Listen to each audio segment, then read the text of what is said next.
കൊച്ചിയിൽ നിന്നൊരു സംഭവം. മാല മോഷ്ടിച്ച കേസിലെ പ്രതികളെ പിടികൂടുന്നതിനിടെ പോലീസുകാർക്ക് പരിക്ക്. ബിയർ കുപ്പി കൊണ്ട് ആക്രമിക്കുകയായിരുന്നു. പാലാരിവട്ടം സ്റ്റേഷനിലെ ASI റെജിമോൻ, SI അരുൺ എന്നിവർക്കാണ് പരിക്ക് പറ്റിയത്. പാലാരിവട്ടം റിനി ആശുപത്രി പരിസരത്ത് വെച്ചാണ് സംഭവം. വിവരങ്ങളുമായി അനഘ നെരിക്കുനി ചേരുന്നു. അനഘന, ഈ കേസിലെ പ്രതികൾ പോലീസുകാരെ ആക്രമിക്കുകയായിരുന്നോ? അതെ ഫിജി, കൊച്ചിയിൽ മാലമോഷണ കേസിലെ പ്രതികളെ പിടികൂടുന്നതിനിടയിലാണ് പോലീസുകാർക്ക് നേരെ ഇത്തരത്തിലൊരു ആക്രമണം ഉണ്ടായിരിക്കുന്നത്. ബൈക്കിലെത്തി വീട്ടമ്മയുടെ മാല പൊട്ടിച്ച പ്രതികളെ പിടികൂടുമ്പോഴായിരുന്നു സംഭവം. പോലീസിനെ പ്രതികൾ ബിയർ കുപ്പി ഉപയോഗിച്ച് ആക്രമിക്കുകയായിരുന്നു. പരിക്കേറ്റ പാലാരിവട്ടം സ്റ്റേഷനിലെ ട്രാഫിക് SI ആയിട്ടുള്ള അരുൺ, അതുപോലെ തന്നെ ASI റെജി എന്നിവരിപ്പോൾ ആശുപത്രിയിലാണ്. എന്നാൽ പ്രതികളെ പോലീസും നാട്ടുകാരും ചേർന്ന് പിടികൂടി. തമിഴ്നാട്ടുകാരായിട്ടുള്ള സായിരാജ്, പോൾ കണ്ണൻ എന്നിവരാണ് പിടിയിലായത്. ഇരുവരും നിരവധി കേസുകളിൽ പ്രതികളാണ്.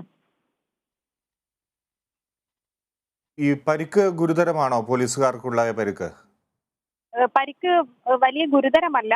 രണ്ടുപേരും ആശുപത്രിയിൽ തുടരുകയാണ്. കൈക്കും അതുപോലെ തന്നെ പുറത്തുമൊക്കെ ചെറിയ രീതിയിലുള്ള ബിയർ കുപ്പി കൊണ്ട് ആക്രമിക്കുകയായിരുന്നു. ചെറിയ രീതിയിലുള്ള പരിക്കാണ് പറ്റിയിരിക്കുന്നത്. ശരി അനഘ.